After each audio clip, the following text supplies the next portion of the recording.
right. Well, here we go, Clay. It is time for the first ever live broadcast of We're live. College Polo. We're live. So it's an exciting No going opportunity back. for us. No edits. No edits. No edits, Clay. Don't screw this one up, bud. I'm probably Oops. Well, welcome back. Water Polo Wednesday with Wes and Clay. He's Wes. He's Clay. And we're live, as we said We're again. giving this a shot as we prepare not only for the media, the WCC Media Day on Sunday, but also our College Polo Live to break down the semifinals of every conference tournament next Saturday. So we've got a lot going on. We thought we'd give this a go. Yep. Quick plugs. Obviously, if you haven't heard it before, you'll hear it now. Follow us on YouTube. Hit that subscribe button. It does help us out a lot if you want to support this channel. And if you want to support this channel in a different way, you can choose Join to become a member and receive a cohesive, holistic, combined sheet with all the different stats and scores and links to the stats of those games for those of you who want to drill into the data. Wes, we're about to head into conference championships very soon. I know, kind of a week reprieve. It's a Veterans Day special today. We'll have Tom Leggett on the show this week. That interview will be released a bit later. We got to record with him, but excited. Last year we had Kiefer Black. I love that we can get the armed forces on our show on Veterans Day. And so feel really fortunate for that. So be sure to tune in for Tom Leggett's interview. We're going to dive into some stats today. I am pumped, Clay, for the stats as we get into kind of the conference breakdowns, but also like who's playing well and where they're playing well. Some interesting things I discovered as I was digging through the stats provided by Bluebird Data. So I want to thank them for their contribution to the show. And of course, Ducko for the support and Jimmy Campillo. So all good things. Can't forget Water Polo Exchange. A lot of good discussion on Water Polo Exchange. Look at all the support, man, out of the woodwork. So here we go. Let's rock and roll. College Polo Live. Here we go. 2025 season. Clay, read us our scores, please. Final scores: Stanford takes down Santa Clara 17-9. Navy downs GW 14-11. UC San Diego survives UC Irvine 9-8. UCLA topples Pacific 17-2. Fordham takes down Wagner 20-15. Pepperdine bests LMU 15-8. Long Beach takes out UC Davis 11-4. That's a decisive Let's talk about win. this real quick. Talk about this real quick. Big win for UCSD. Take down UCI there. That Big West Conference is really close, just top to bottom. The Pepperdine beating LMU, not only big because it's a WCC win, but the amount they won by was important. We'll talk about why that is in just a moment. And Long Beach, congratulations. You are the regular season undisputed Big West champion this year. Davis. Nothing's promised with that, but congrats. Oh, no. UCI won it last year, and then Long Beach won the conference tournament. So Long Beach wins it this year. Davis drops to third. So they'll have a first-round game against Fullerton because Santa Barbara beat them and advanced to the 2 based on goal differential between them, Davis, and one other team I'm not forgetting. So we'll go. Pepperdine LMU was big. Also, congrats to Pacific, who took the 1 seed in the WCC. San Jose State takes the 2 seed in the WCC. We'll break that down in just a second. And we'll see that in a bit. Yeah. There you go. More final scores. San Jose State beats CBU 14-7. Santa Clara beats Air Force in a tight match 18-16. Princeton tops Brown 18-15. Stanford beats Pacific 16-7. Not as bad as the UCLA game, but still good margin there. UCI beats San Jose State 11-9. Yeah. Big win. LMU tops UC San Diego 18-14. 18 goals. Good amount for LMU. And Princeton, 12 goals to Harvard's 9. And so Princeton comes all the way back after losing to Harvard in their game at Princeton earlier this year. Beats Harvard, undisputed number 1 seed in the Northeast Water Polo Conference, going into conference championships because of goal differential. Harvard won by 1, Princeton won by 3. Princeton gets the bid. Harvard will be in the 2 seed. They'll be slotted. They'll have Brown in the semifinal, which they lost last year. Brown, a better team than I think people give them credit for. Coached by Jake Earhart, Felix Mercado, good coaches. So that matchup is going to be tough. San Jose State beating CBU by 7. Great performance by San Jose State. Great defense. Jopiosh was on the line. I mean, he was great. But to follow that up with a loss 9-11 to UCI the next day, to me is unacceptable because they hurt their chances of a good seed in the NC2A. This is nothing against UCI, but it looked like San Jose State was just over it, not interested. Bad shooting, bad shot selection. Wiley Dale had 11 exclusions drawn. That's just bad defense, frankly. Nobody should be drawing 11 exclusions. You control entry passes, or awful exclusions a little bit. Yeah. Yeah, but that shouldn't happen. And that hurts them. So, yes, they get the 2 seed.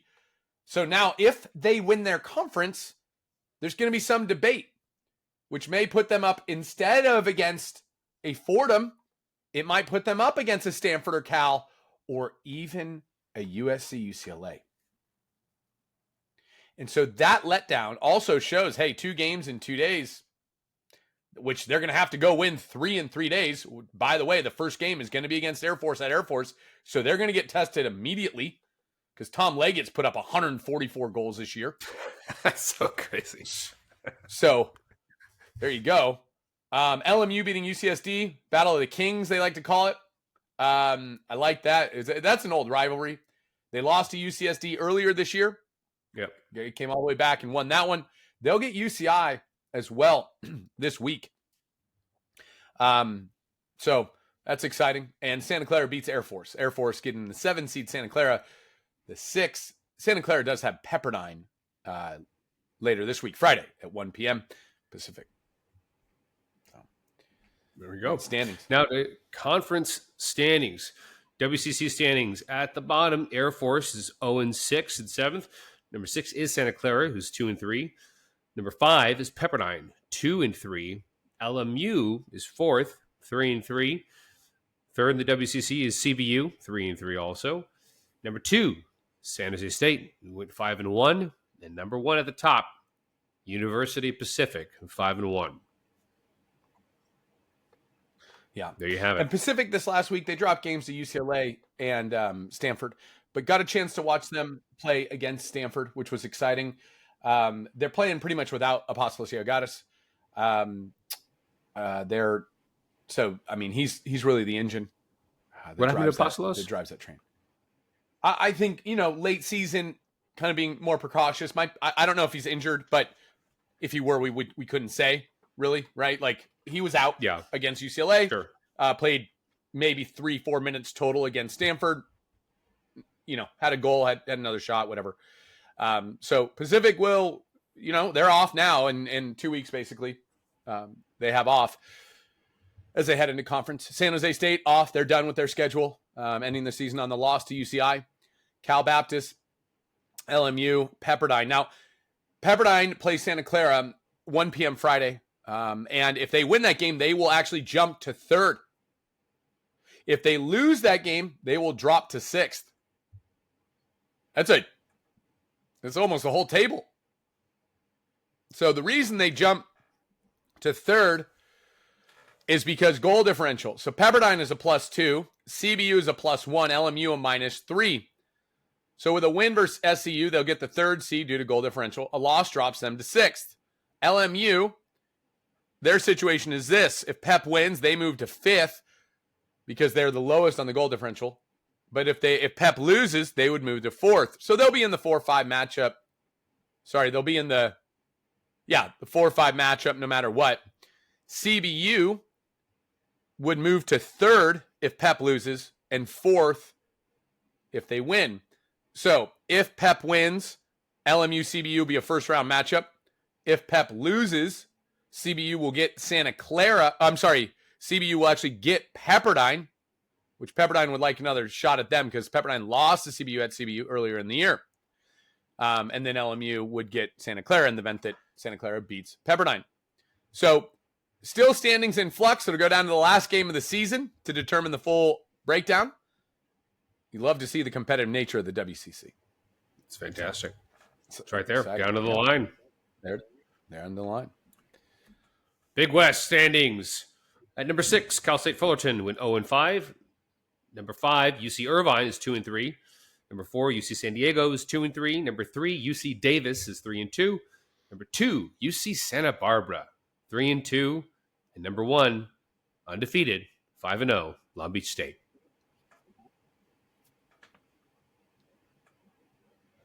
I think the way the season started, we didn't know where UC Santa Barbara was going to end up.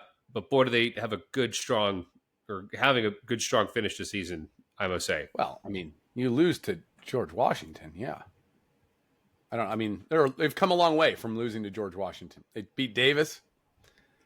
It's a competitive conference. I think they're still the highest rated RPI conference in America. I'd have to look, but I would assume so. With UCI beating San Jose State, that's big to be a higher rated RPI, which helps determine all that. Long Beach going 5-0. Look, that's kind of what we thought Long Beach would do, but they had so many games early throughout the season that they couldn't figure out who they were, and they're starting to come together at the right time. Gavin Arroyo has done this time and time again, and getting guys to come together and play at a very high level at the end of the season. So Long Beach and Santa Barbara will get the bye here. We'll break down the conference matchups and brackets next week when we do the conference championships overviews. But Davis will get Fullerton. San Diego will get UCI. So San Diego and UCI just faced off, and so they'll do it again. In the final game of the regular season conference play, they'll get a first game of the conference tournament. That'll be a good game. It is at UCI for what it's worth. Davis last year, the tournament was at Davis last year. Davis didn't win it. Long Beach did. So we'll see how this shakes out. Should be a very good conference. But regular season is done. There's a couple of exhibition games that are going to occur. Help the RPI, hopefully get some momentum, whatever those coaches are thinking, whatever the reason behind it. Those games don't necessarily matter for placement in their conference. They might matter for placement in the NC2A tournament. More than anything, I think it matters for mentality, momentum, and confidence going into your conference play. So there's that. Yep. There you have it. Mid-Atlantic standings. At the bottom, Mercyhurst is 0-12. Right, yeah, because this is not points as they play each other twice in this conference. Mount St. Mary University is 3-9. Wagner is 4-8. Number 4, Bucknell is 6-6. Number 3, George Washington, 7-5. U.S. Naval Academy is 10-2. And Fordham is at the top, finally, 12-0. Well, they played their games last, so that makes sense. I'll tell you what. Obviously, Fordham's going to be the favorite going into this. But that Navy team is not afraid of Fordham. They have a few pieces that are playing quite well. And with the recruiting class that they've brought in, we're going to have Navy on the show next week, actually, which is going to be exciting. We're going to preview the Mid-Atlantic. But Navy is on the rise. And I got to tell you, that is great for water polo. I think Fordham is leading the way here and bringing everybody up. George Washington is playing better. Navy's playing better. Navy leads the country in 6-on-5 conversion percentage. That's big. It's huge. They're over 50%. It's unbelievable. So that's really exciting. We're going to talk about that, the 6-on-5 stuff in just a second. But I don't think they're scared of Fordham. Can they beat Fordham? 9 out of 10 times? Probably not, but it just takes one. And, dude, they've got the attitude. You know that they're working hard. Like, that's the one thing I never question about that Navy team. They're working hard 24/7. It's going to be a really exciting conference, I think. So, for sure. Hopefully they don't look too far ahead and drop a game they shouldn't. So, water break. Northeast. We're live. Northeast standings. At the bottom of the table is Long Island University, who's 0-10. Mass Institute of Tech is 3-7. Number 4, Iona University, 4-6. 9-6. Number 3, Brown 5-5. Number 2, Harvard 9-1. And number 1, Princeton 9-1. So they share the conference title. We don't believe in sharing. Boo. Yeah, we don't believe in sharing. It's the same in the WCC, but we don't believe in that. Princeton gets the 1 seed. They're the champion based on the criteria. You want it different? You want to be, what's the criteria, Wes? It's head-to-head. It's head-to-head goal differential. So Princeton wins by 3. Harvard wins by 1. Net, Princeton +2. So Princeton gets the 1 seed. So Harvard will match up with Brown in their semifinal. They'll get LIU. Brown will get, 2, 4, 6. So Harvard and Princeton both get a bye.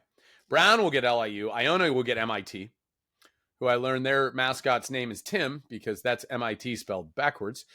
And then winners will take on their respective teams. So there you go. It should be a very exciting Northeast as well. The Harvard-Brown matchup, which I believe will be after Brown beats LIU, should be very interesting. And then the winner of that will take on Princeton. So Dusty Litvack at Princeton's done a really nice job with that program. Taylor Bell has been outstanding. Otto Starhart as well. Mm-hmm. And so that's kind of where we're at with that. I'm going to jump to something else real quick, Clay. We're jumping. I've been going through some statistics. Uh-oh. And these are the power play percentages. I'm not sure if you can see these, Clay. Can you see these okay? I can see them. Okay. The power play percentages. Okay. So for those who are listening, we're looking at a Bluebird data table here that Wes has got pulled up here. Yeah. And it's data. It's not a graph. So apologies for the granularity of this. USC converting at 48.3%, just 0.1% above UCLA. They're averaging, both teams averaging about 10.5 power plays per game. Okay. And USC converting slightly more. But UCLA drawing more 5-meter fouls. Okay. Now, you start to get into this. Stanford doing a nice job, 47.6. I don't care as much about, I care about your 6-on-5 percentage. Absolutely. I think something to call out here, Cal is only at 38.5. Okay. And as we go into the weekend here, if we were to look at this and say, all right, how is Cal doing against in-conference teams? So it'd be MPSF West versus MPSF West. Cal is only shooting 26.5% on 6-on-5, earning 9 exclusions, converting 2.57. Stanford is only shooting 26.9%. Wow. Against MPSF teams. So you see this becomes a little different. It's different. You start to break it down that way. UCLA 41.4 and USC 30.3, which tells you USC is crushing teams not in the MPSF on 6-on-5. Crushing them. Yeah. So that's really interesting. To bring your average up from 30% to that's what I'm 45? saying. To ahead of UCLA's to 48. Yeah. Shooting like 60%. So it's fascinating to me to see this and kind of where this breaks down. Now we can do this for every conference. The other one I wanted to do was Big West versus Big West. Who's playing really well in the Big West? Cal State Fullerton is at 39% in this conference. Is so interesting. UCI is at 37.3. Long Beach is at 25. It's a complete opposite. It's an opposite of the what you would expect of the conference ranking. Long Beach is at the bottom with a 25.5% power play conversion percentage. This is why I was so surprised. Yeah. So go take some exclusions, baby. Yeah, right? Yeah. Yeah. Give yourself an advantage and get kicked out so you play down a man. I've always thought, just from a theory perspective, I'll digress in a second here, but from a theory perspective, why not take an exclusion in the backcourt on the counter? Just immediately. Swim to the corner.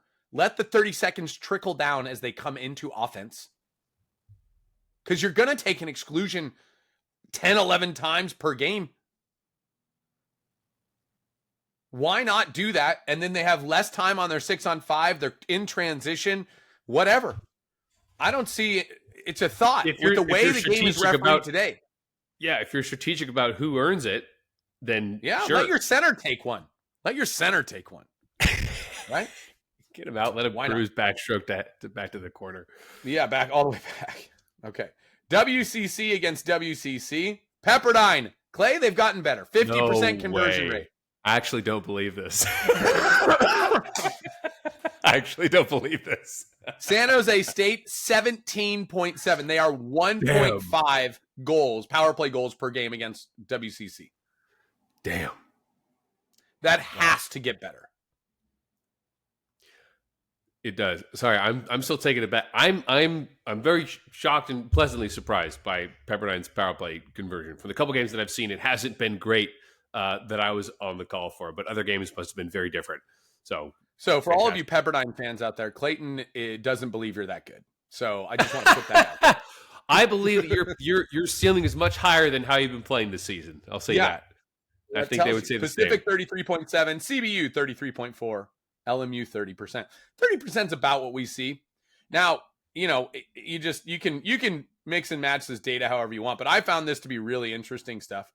The one thing it's if you were to take the conference MPSF West with the opponent being always Stanford, Stanford is actually averaging about 25% 5-on-6. So they're only giving up a goal 1 every 4 attempts on 6-on-5. 5-on-6, I should say. Oh, interesting. Okay. Isn't that interesting? So put a different way, we put it so MPSF games against Stanford, and we're seeing what their power play conversion is, and we're seeing that it's Stanford USC has 29%. Yeah. Yeah. Stanford is the number 1 team in the nation on 5-on-6 at 25%. So 75% penalty kill. The number 1 team in the nation. And look at this. Cal went 1 of 9 versus them. Yep. UCLA, 4 of 14. I bet they'd like that number to be like 7 or 8. Somewhere there, 6 to 8. Sure. But that is a big component. As we go into the weekend, because Cal plays Stanford, I believe that will be the difference. That 5-man defense for Stanford, because Cal's going to bring it. The 5-man defense with against Chase Wilson and Don Brown drawing exclusions. They're going to get 10, 11 exclusions in that game. That will be the difference. If they can hold them, if they can kill off 75% of the penalties and the data holds, Stanford's going to win that game. That defense is just, the teeth of that defense is brutal.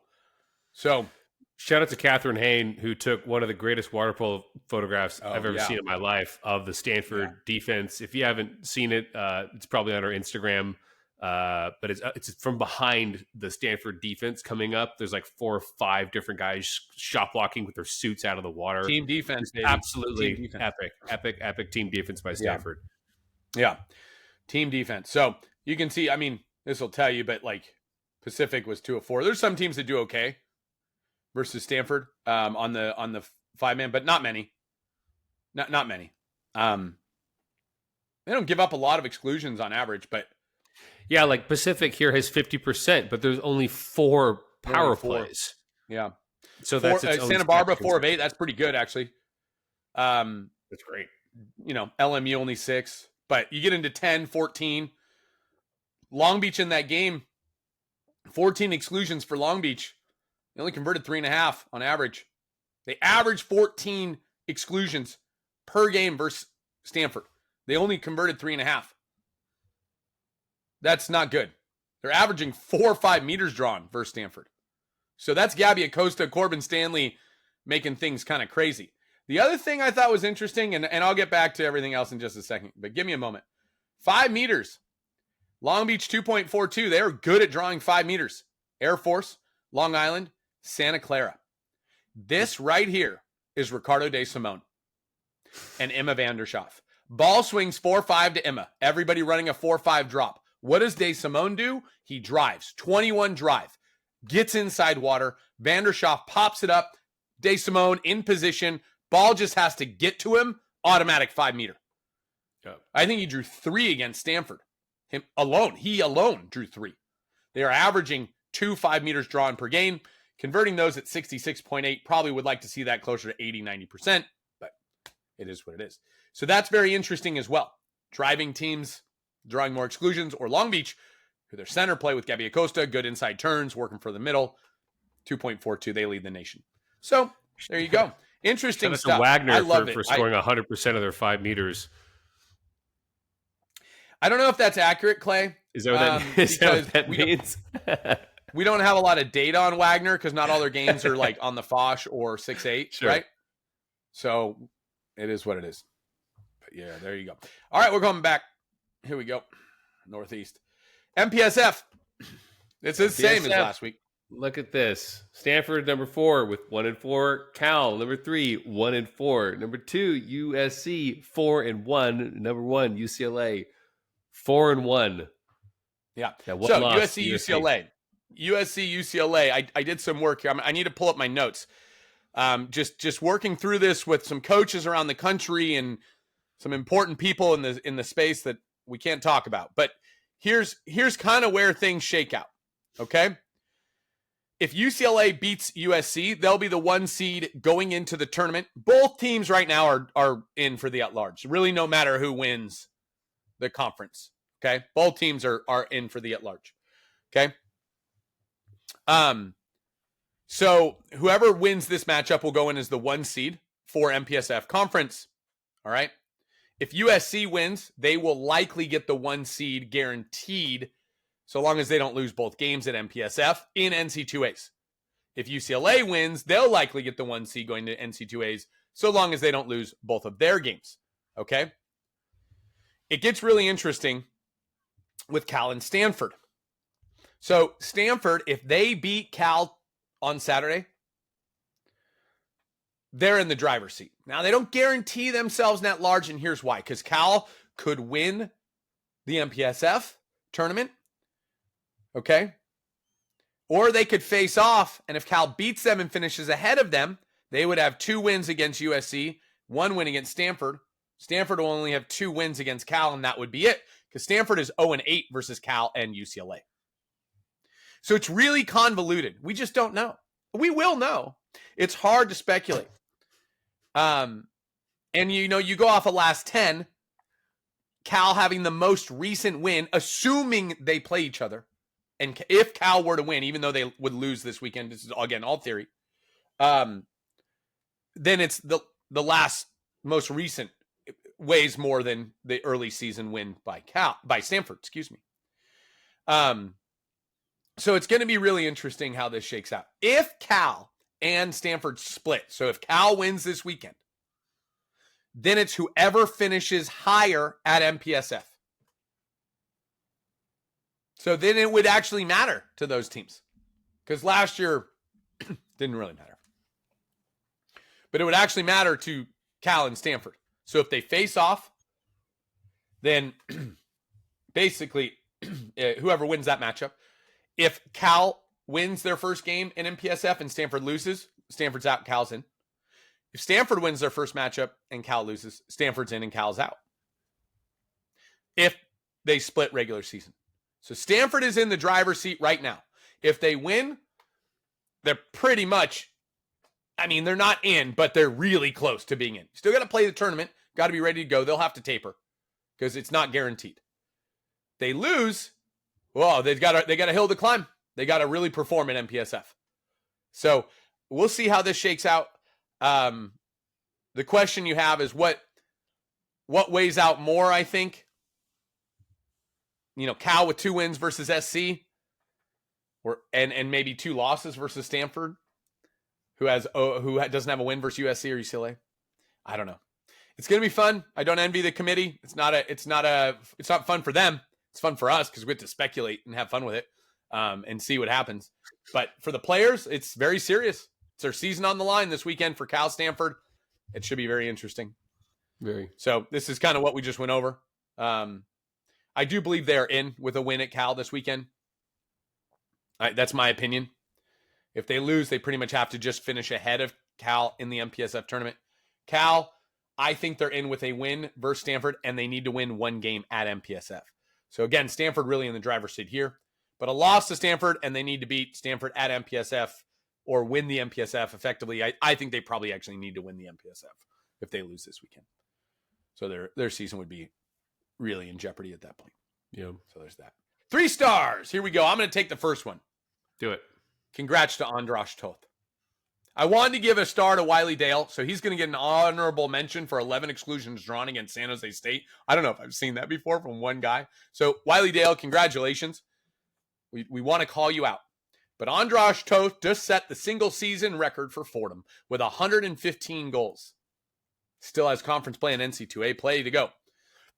I am sure he will put up 15 to 20 goals in the next 3 games out there in the Mid-Atlantic Conference tournament. Go ahead. You can take the second one. I need some water. Witnessing a legend. Yeah, get some water. The fire that Andras Toth has been putting out has been making West parch.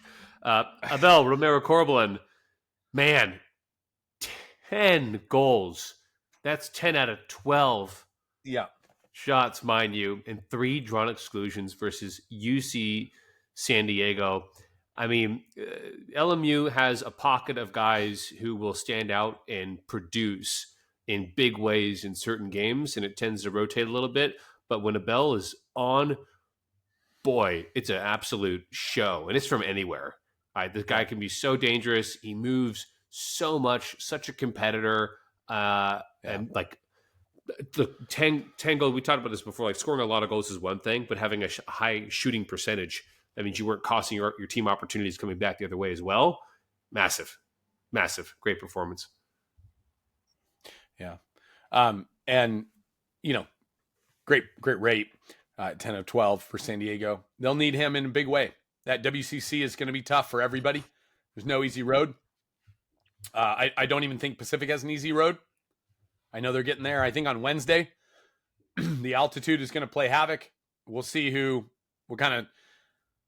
we'll see what happens, So there's that. Sam Keatley, big win for San Jose State versus CBU, goes 5 of 6 shooting. I believe, let me look at the numbers here, but he has a really crazy statistic in the last 3 games. Here we go. I've got it right here. 14 of 22 shooting in the last 3 games. Pretty good. Yeah, it's like 66%. Not quite, but goodness. Right? Yeah, it's very solid. Yes. Yeah. Sam Keatley, me, what's the threshold for you of like great shooting percentage? 60? 55%. 55 to 60% is great. Good is 50 to 55.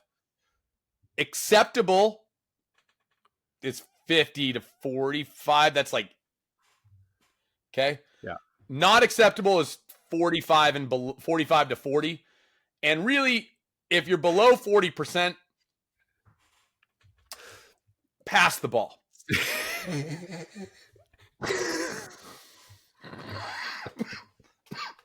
Fair enough. Yeah. Nothing to add. Pass the ball. Nothing to add. Yeah. So congrats to these 3 guys. It's really going to be our final week of 3 stars. Sam Keatley going to be up for Player of the Year in the WCC, I believe. We'll see, but really happy for him. The freshman out of New Zealand / Australia. And of course, Andras Toth, we call him St. Andras around here. 115 goals this season for Fordham. Really incredible. Continues to be just dominant in the water. So it's pretty cool. All right, key matchups. Clay, what are you on? Are you on games this weekend, Clay? I'm on UCI at LMU on Saturday, Right, so the 15th. Put that on there. Yeah. Well, look at this real time. We're editing live. This is what we do. Yeah, pretty much. There's not a lot of like. There we go. Okay. There you go. So Pepperdine at Santa Clara, ESPN Plus with Wes, 1 p.m. Oh, I'm Wes. On Friday, 1 p.m. on Friday, ESPN Plus. Really enjoyed the opportunity to work at Santa Clara and Stanford and everywhere that I've been this year, Pacific, Cal as well for a couple of games. It has been a real treat for me. I was down at UCLA for MPSF invite. Just want to thank everybody for the opportunity. I hope everybody enjoys it. It's really the most. I've said this before. It's the most privileged job I've ever had, and I just feel grateful to be able to continue to contribute to the community in the ways that we have, Clay. So Pepperdine at Santa Clara will be my last regular season game until the WCC tournament. So I'll be in Colorado for that one. Stanford at Cal will be on overnight. UCI at LMU with Clayton on Saturday, 1 p.m. Woo. And UCLA at USC, 1 p.m. as well. A lot of games at 1 p.m. Be sure to check out the UCI versus LMU. I want to see that game because I want to see how much LMU has improved since they played UCI in their first game of the season. I guess it was their second game of the season. No, it was their first game of the season. First game of the season, second game of the season, they played Stanford. So this will be their first and last game of the season against UCI. This one at home. Excited for that. Excited to hear you on the call, Clay. Yep. Thanks, buddy. It's been quite a journey. Thanks for the encouragement. And for everyone else watching, it's been quite a fun show. Doing it all and learning a lot in the process and what broadcasters do and how to make a fun game. Yeah. Hey, doing a good job, man. Brown at Fordham. That'll be on CWP TV. CWPA, TV. Which will then flip to Baller TV. And that'll be 8:30 a.m. Saturday morning. So when you wake up, throw it on. Go watch some Brown Fordham. I think that'll be a better matchup than people give it credit for. Again, I think Brown is a really talented team. They're well coached. There's no looking past these guys. I'll tell you what. I'll tell you that for free. So there you go. At any rate, that's what we got. That's what we got today, Clay.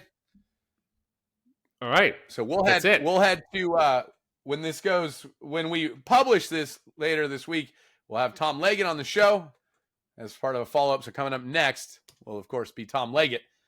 And that's it. That'll wrap us up for the live episode. I want to thank everybody for tuning in. All of you who did, we appreciate it very much. Thanks, Mom.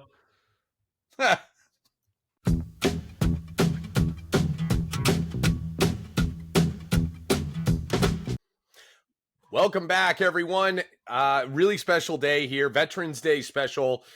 We've got Tom Leggett of the Air Force Academy. Tom, dude, thank you so much for being here. It's great to have you. Yeah, of course. Thanks for having me. No, sure, man. It's a pleasure to see you. Haven't seen you since last spring. You've had a great year, another great year for you, 144 goals at Air Force. But before we talk about water polo, we just want to take a moment here. Appreciate you. You're part of the armed forces. What inspired this for you to go to Air Force Academy, represent the United States, and kind of it's a very different life than most collegiate students? It definitely is. When I was younger, I kind of always had like a bit of a desire to serve, but I wasn't super sure what I wanted to do. And then when I was able to go on official visits and everything, I got surrounded with these people and I got infatuated with like their way of life and how they carried themselves. And I just wanted to be like them. So that's kind of what led me here. Yeah, that's awesome, man. And I know your family you went to Oaks Christian and your family now lives in Florida.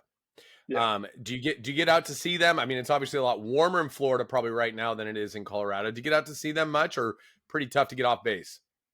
I get out there every once in a while. So we have Thanksgiving break, which is 4 days, and that'll be the Tuesday after the West Coast Conference tournament is when we'll leave for that. And then we have winter break that's 3 weeks. We have a summer break that's 3 weeks. And then we get 1 week for spring, and that's about it. Okay. All right. And so very short time off type of thing. It's not a lot of breaks for you in that instance. So you've been playing at Air Force. Obviously, you're a standout there at Air Force. You've won a number of, WCC awards. You've got 144 goals on the season, leading the WCC. It's not even close. The next closest is Andrea Nuzzo at 85.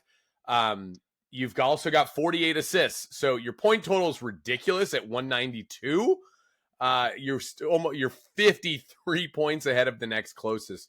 What do you attribute that to? I mean, that's a huge disparity between 1 and 2 there. Yeah, I mean, well, one, I'm like surrounded with great guys. My team helps me out a bunch, and I guess like the role that I've popped into on our team is because of other guys. Other guys create opportunities, and I'm able to capitalize on them, which is good. Sure. But also like just like the way I've changed how I approach games and stuff. When I was in high school, I was kind of like, oh, I need to hype myself up, or even like get a little angry to play. But now I'm just trying to have fun and be relaxed and just enjoy it while it lasts. Sure. Yeah, a very short-lived thing, this collegiate water polo, it Yeah. turns out. Now, you guys are going to be hosting next weekend the WCC conference tournament, as you kind of alluded to there. It's first time in a while that Air Force is host. I know it's a rotating thing. Um, what's that mean to you? I mean, obviously it's home field, home pool advantage. You get to sleep in your own bed. Is Yeah. that a pretty big advantage for you guys? I mean, mile high, you're up in the altitude. Talk to us about that. I mean, yeah, playing at our pool definitely really sucks for everyone who isn't us. But I hope that the element of playing at our pool will make it interesting for everybody, and I hope we Yeah. can just make the tournament as entertaining as possible. That's a big goal for our team this year, just to make every game as competitive and entertaining as possible for everybody involved. Awesome. And so everybody will have to come to Air Force. It does look as though you are going to be playing against San Jose State, who was just at Air Force a couple weeks ago. We'll talk more about this next week during conference matchups, but talk to me about how you approach that first game. Does the band come out? Like, is it going to be packed? Is it going to be loud? I'm looking forward to doing the broadcast there. I've never been, or it's been a while since I've been to Air Force. So long I forgot that I was there. What is that going to be like for everybody who's able to participate and kind of be there? Yeah, we're jumping through every loophole we possibly can to get as many people into that auditorium as possible. So it should be pretty fun, pretty cool game experience. I can't wait. It'll be a good time. And San Jose is so talented. It's great to play them. They're so physical. Japiosh is so good. Playing Shamu is always fun. Such a talented shooter. So Yeah. really excited to play them. Yeah. And, an opportunity for Air Force, certainly, if there's ever a year where you're going to kind of make a run, this is it for you. Any secrets to playing at Air Force that, you want to share, you're comfortable sharing with everybody, and the altitude and whatnot? I mean, you do what you can, I guess. I definitely try and savor every, second of rest that I can possibly get. So, Sure. after goal, coming up to the line a little bit slower than usual, and also not opening my eyes as much in that pool. That pool is chlorinated like nobody's is it? business. So Yeah. that's also not fun. Yeah. The dungeon there, Yeah. So hopefully you guys get a good crowd, over chlorinated, so your opponents are blind. It sounds like you got all the home field, home pool advantages you got going. That's good. That's good. Let me ask you this, Air Force, little different life. Talk to us about a little bit about the day in the life of, a cadet. It's a cadet, right? Yeah, it is. Yeah. I guess a typical day would be, so this morning we had this thing called pre-flight, and it's where all the upperclassmen get with their 4 degrees or freshmen.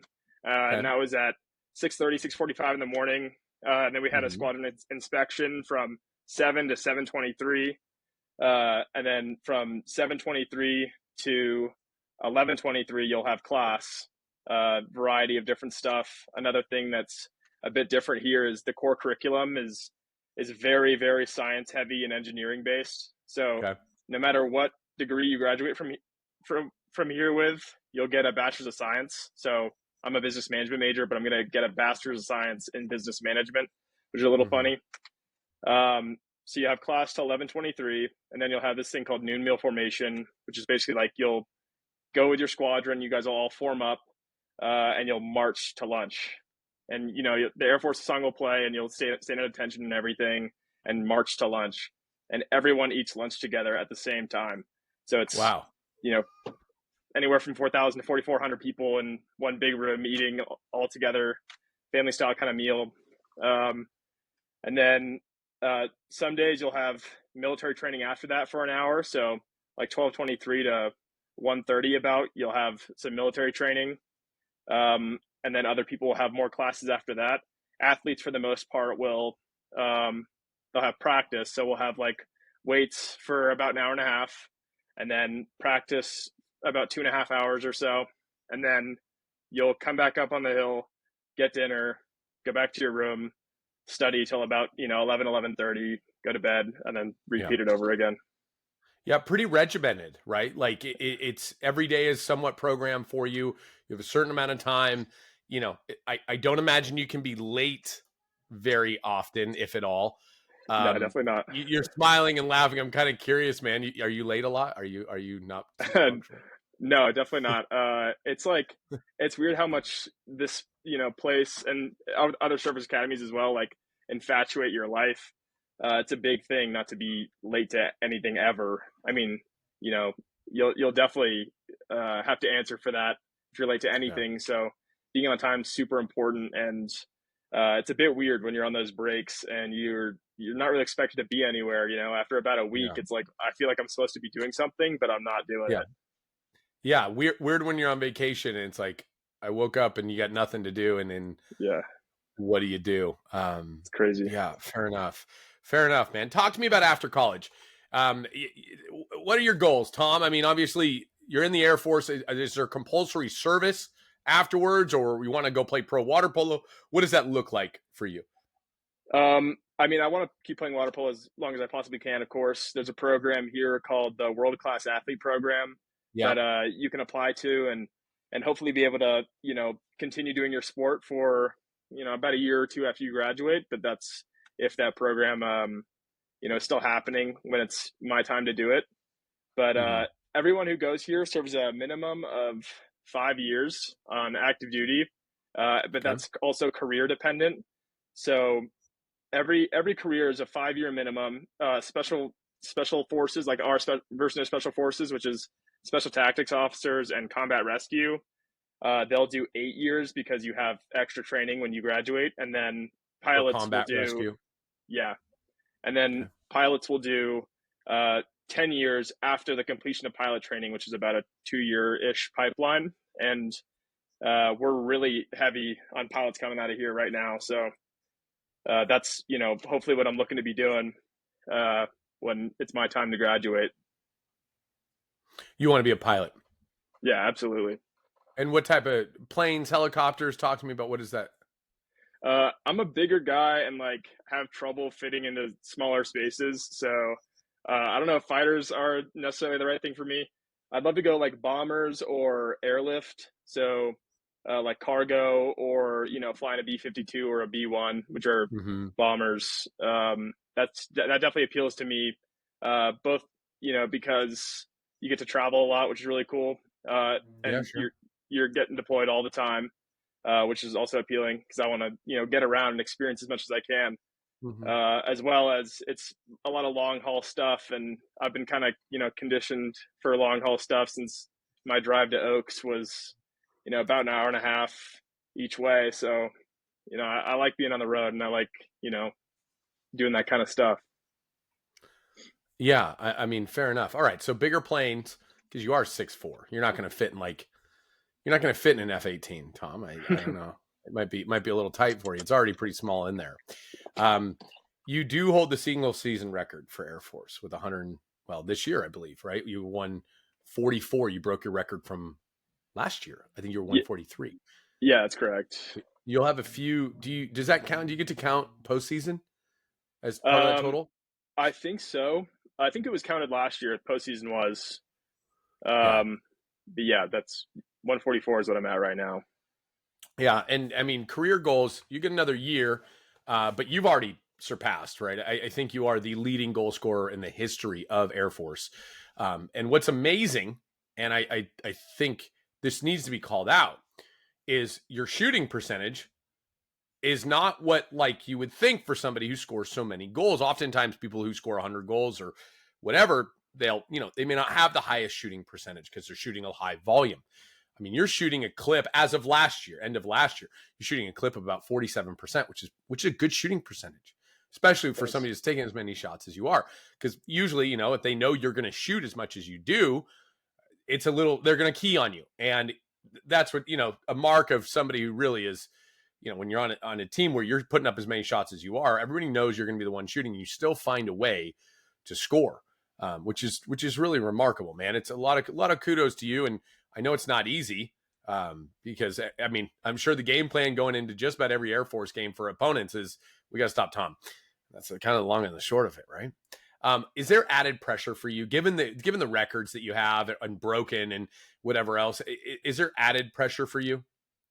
Honestly, like there was a lot more last season, but I feel I've proven everything I need to prove, and now it's just going out and I feel like when you're playing for a certain amount of time, your body just knows what to do. So it's there's not really a thinking element anymore. It's just go out there and do what you've been doing for the longest time. So Yeah. All right. Well, that's good. You're kind of unconscious, for better or worse. But very cool, man. Tom, we thank you so much for taking the time out. Cadet Leggett here on a school night here. I am so much looking forward to coming out and seeing you in person again. It's been a minute, but it's great to have you. Thank you for your service here on this Veterans Day special. We lined this one up for all the people watching. We lined this one up back in August because I wanted to make sure we had a spot for Tom Leggett, represent the United States Air Force Academy, and appreciate all you do, man. So we thank you for all that. This is a part of the show we like to say the studio is yours. Anything you want to share with people about the Air Force, about playing water polo at Air Force, anything to that degree? I do want to say to you, thanks so much for having me. Your words are very kind, and I appreciate them. And no, I don't really have much to say. I've hit a lot of lottery tickets so far in my life, so super blessed to be doing what I'm doing, and I encourage everybody to at least look into going to a service academy. It's a great thing to do, and I appreciate everything everybody else does when they come here and how people dedicate themselves to this. It's pretty eye-opening, and I'm super blessed to do it every day. Yeah. Well, right on, man. It's great to see you. Thank you again for taking the time. Have a great evening. Good luck at the WCC finals, and we'll be seeing you in about a week and a half. Thanks so much, Wes. Appreciate it. All right, man. Take care.